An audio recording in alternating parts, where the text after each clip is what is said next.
roughly what percentage of your overall funding comes from this at the moment, i.e. what do you stand to lose if it's not replaced with something? Is there anything else that you receive funding from? You know, what's the closest equivalent at the moment? Is there anything else like it at all? We'll start with Graham and just move down to your percentage, and if there's anything else similar. Discounting all the wider work that groundwork does, if you look at our employment and skills and youth work, I'd say at the moment, right now, 85%. Anything else comparable? That has, it seems to me that these have very few hoops that you have to jump through to use the money. Anything equivalent? There's quite a few hoops, but I think we'll come on to that later. Right, okay. But, yeah, you're right. There's issues with free money, is it?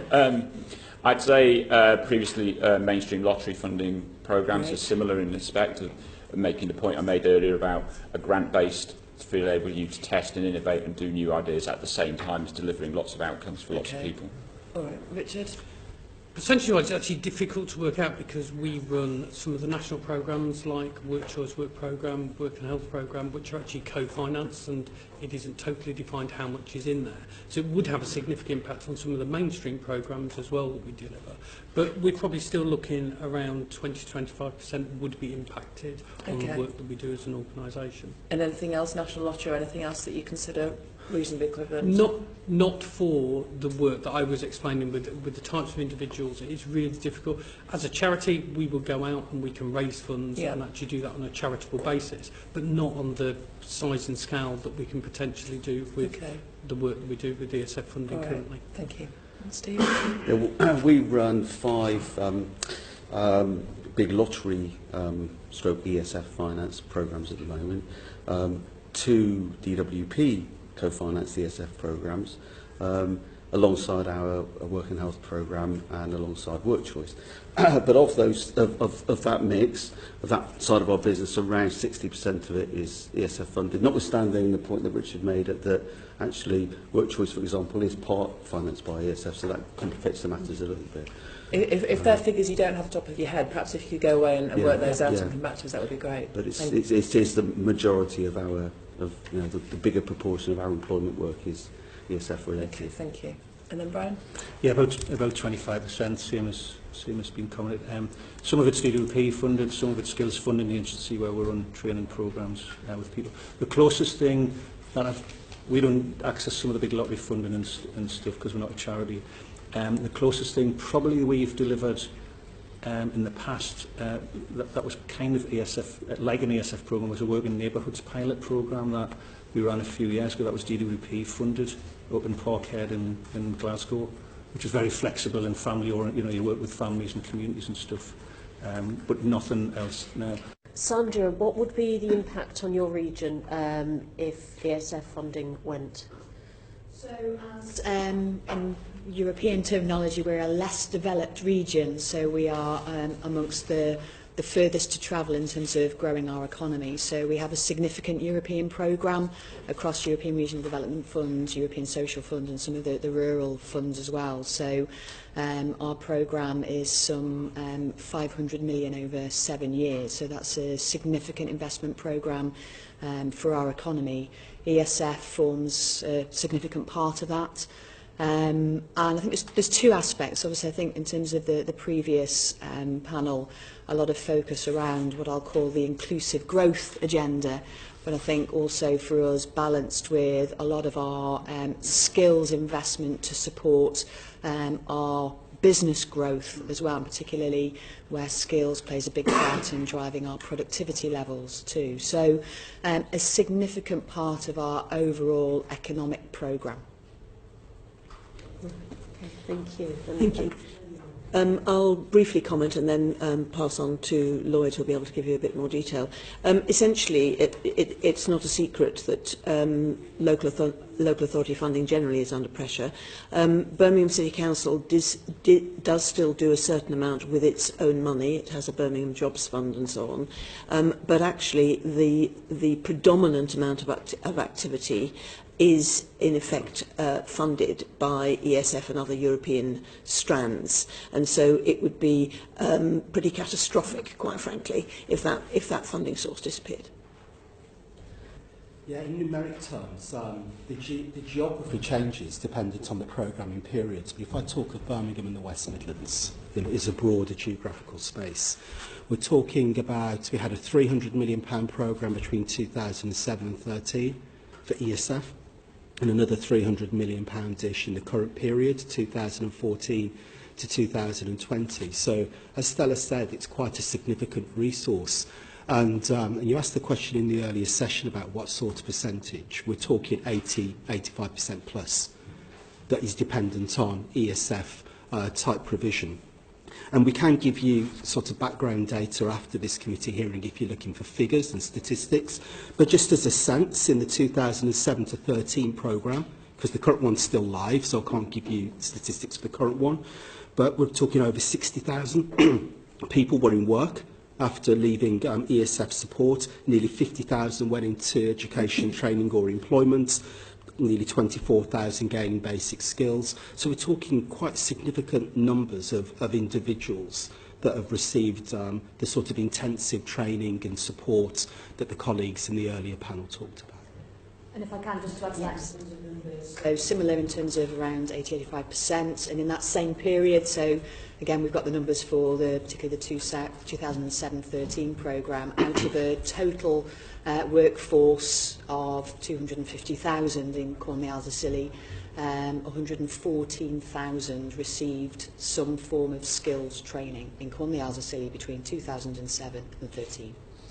It may well just be worth adding as a footnote that one of the things the fund provides us with, and clearly we might get into this a bit more, is the flexibility to respond to crises. So if there are particular closures of large firms, and obviously there are examples of that, I'm sure, both in Cornwall and Scilly and obviously in Birmingham and the West Midlands, that it gives us that kind of resource to be able to pull things together with other partners, be it LEPS, DWP, whoever, in order to try and support that specific initiative, those specific initiatives.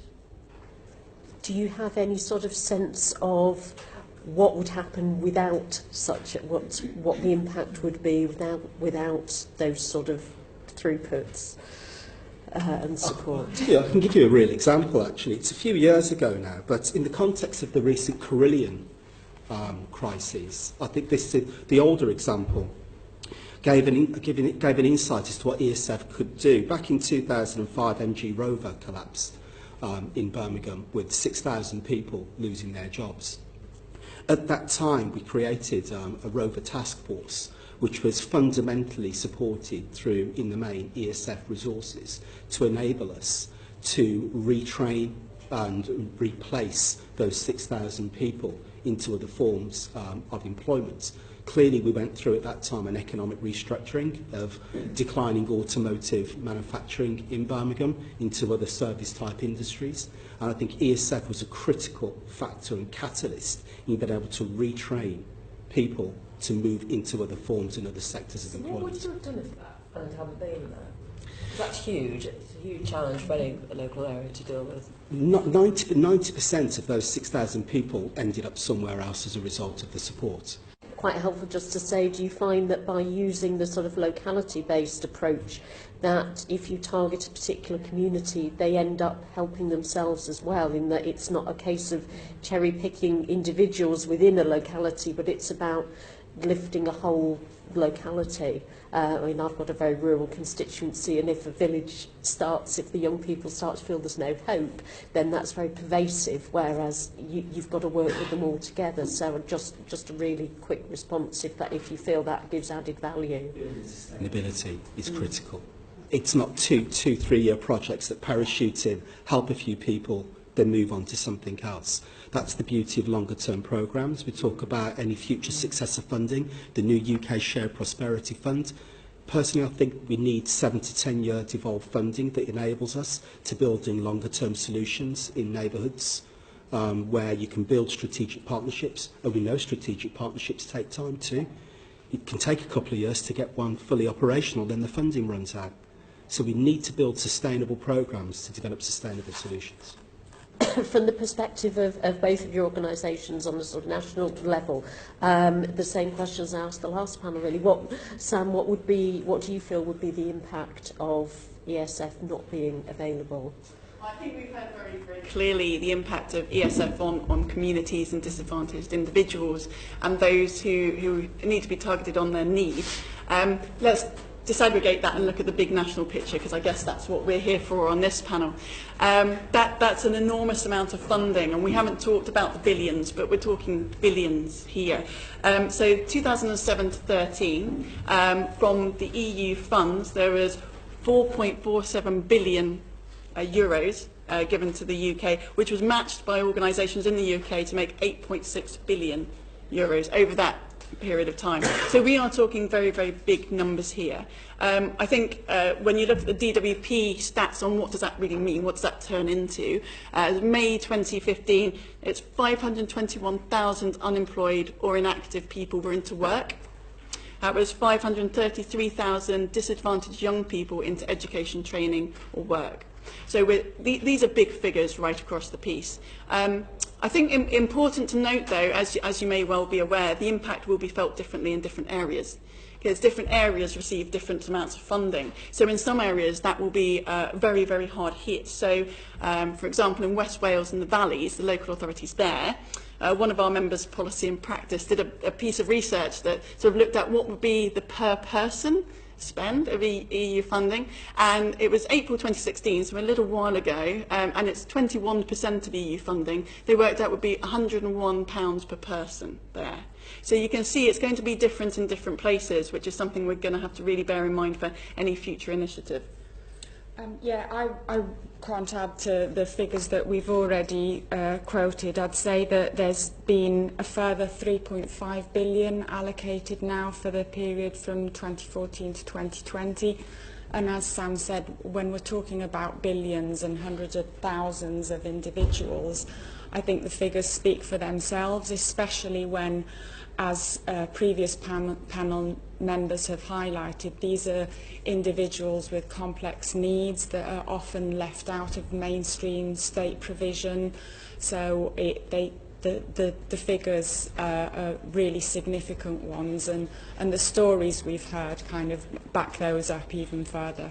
So I would say it's sort of manifold. You've got the people, you've got the communities where people are then engaging through these programmes. But I also have to say that the organisations that are delivering, obviously they are increasingly stitching funding together from various different places to make it work for the people that they're helping. So ESF is a significant part of that. So it actually makes other funds work. So it underpins other money. So organisations, like you heard, can actually use ESF to then say, okay, we've got this here, we can build on it, and they can talk to employers. So the figures are huge, but it's actually even bigger than that if you think about the other funding that it underpins.